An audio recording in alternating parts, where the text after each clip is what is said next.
Hello, everyone. Today I want to talk about the first book of the Bible, the book of Bereshit or Genesis.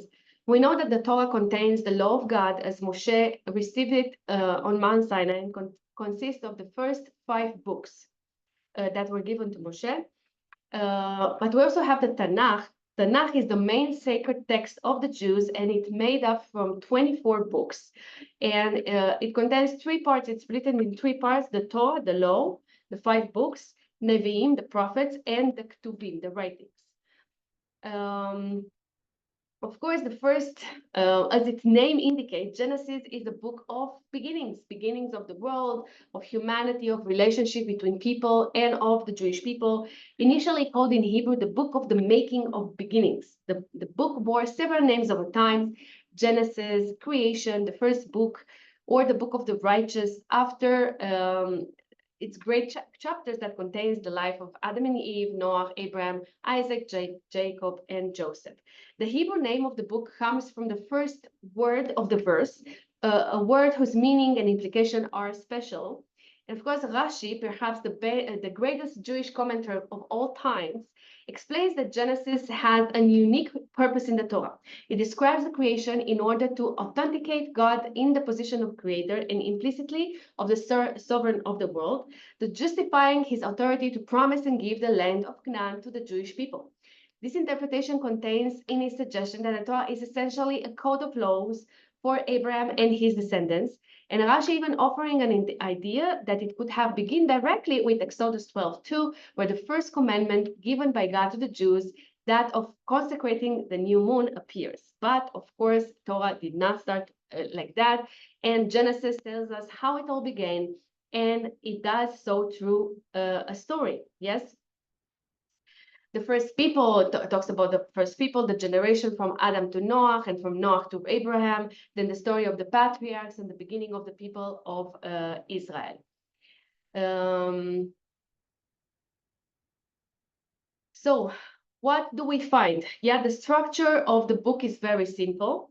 The chapters 1 to 5 talks about the creation of the world and the story of the first humans. Chapters 6 to 11, the flood, the post-Diluvian generation, and the Tower of Babel. And chapters 12 to 50, the story of the patriarchs and their families. Now, of course, Hashem did not write all the things that happen in the world in the Torah, because we will have a Torah that never ends, and only the things that are relevant to us that we can learn from. And we know that we do have 4 ways of interpreting the Torah. We'll talk about this in a different class. And of course, between the lines, we have hints and secrets, and we do know about all the things that happen in between from those parts. So in Genesis, the reader is invited to discover the lives of the characters and identify with them. The characters are not mythological heroes, but have a deeply human character. Those capture relationship between spouses, between parents and children, between siblings, between rivals or allies. Feelings are human: love, loyalty, disappointment, envy, sadness. Who cannot relate to Abraham's love for his sons? Who cannot feel their pain when God commands them to offer Isaac as a sacrifice? Who cannot perceive Joseph's internal drama when his brothers, who has sold him into slavery, reach his mercy? Who cannot feel the hesitation, confusion, fear, or joy of the characters when their life change for better or for worse, when God makes a promise, when a child is born, or when a loved one dies? And probably precisely for this reason, the book of Genesis precedes the book of Exodus, because we cannot talk about the major themes of history, about people, wars, alliances of slaves, without first understanding family relationship.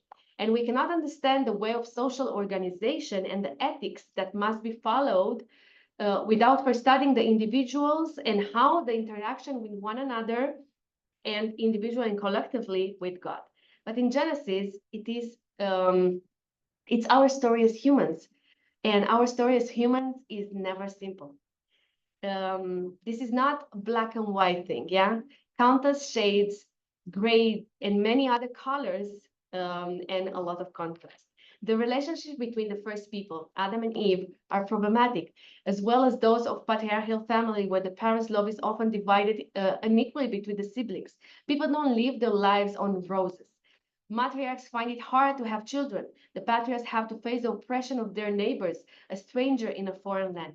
The divine promises to have children, a country, and a destiny do not materialize until much later and after many obstacles. And actually, this is our life. This speaks about us and about our life. We all find ourselves in this book. And yet, throughout the book of Genesis, as in the rest of the Torah, people pray to God and He continues to be present and involved. He does not create the world and then withdraw, admiring from on high. Yeah.